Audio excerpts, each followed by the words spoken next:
ROSE stands for Reaching Our Sisters Everywhere. This year, ROSE has been focusing on achieving health equity through breastfeeding. ROSE was founded on the principle of increasing breastfeeding rates among women of color.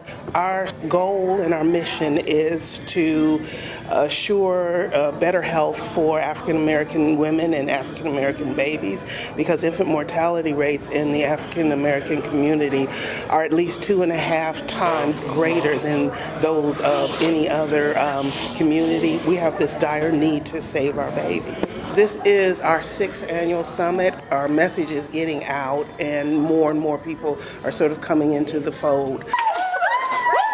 The Amazing Race was about rejuvenating a community of excellence. Oh goodness, we were building teamwork and the ability to work together under pressure. First place, boobs on the bayou! Amazing Race! When it comes to us and this breastfeeding movement, what we also have to do is acknowledge the harm, the risks, the dynamics that exposure to inequity and discrimination, the dynamics that they create in the human body. Looking back now, I realize how naive I was as a white person who never was exposed. Then I made it my mission to try to find out more. We cannot just talk about a state-sanctioned violence without talking about racism, without talking about intimate partner violence and domestic violence, poverty, without talking about poor access to health care.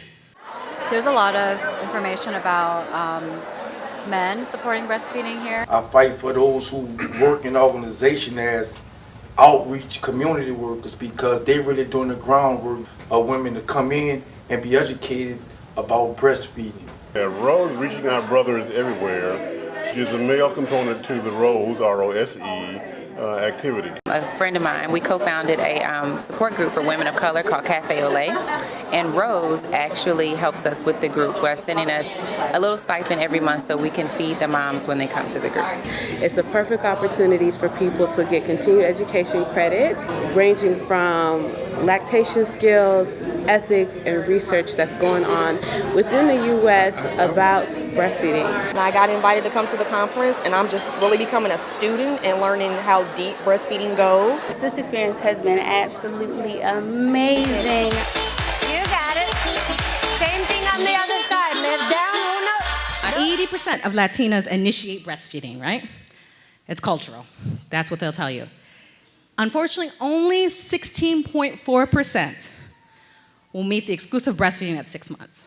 We have 97% of white women initiate breastfeeding, and when we started our work, only like 50-something% of African Americans. So closing the gap was the only way we were going to reach healthy people 2010 and now 2020 targets. So yesterday we called hospital number 447 and let them know that they are baby-friendly designated. I'd like to bow to you, for you all, for your tremendous work in helping us achieve these numbers. We are mammals, whether we want to admit it or not.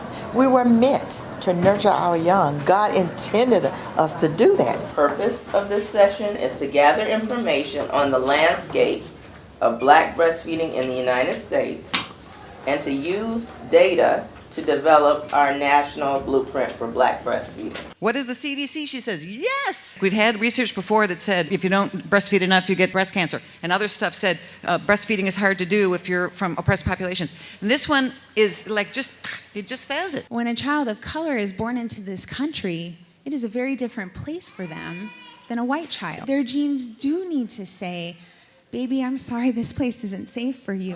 The AAP is now saying it's safer to be in a standard adult bed than a couch or a recliner or a sofa or some other unsafe surface where the baby could roll into a crack or be unsafe. That our community is just sort of resource deprived. They do not understand the importance of breastfeeding. And our mission and our goal is to assure that they have the resources necessary to make an informed choice. I have learned so much with being a part of the ROSE Summit here in New Orleans, Louisiana.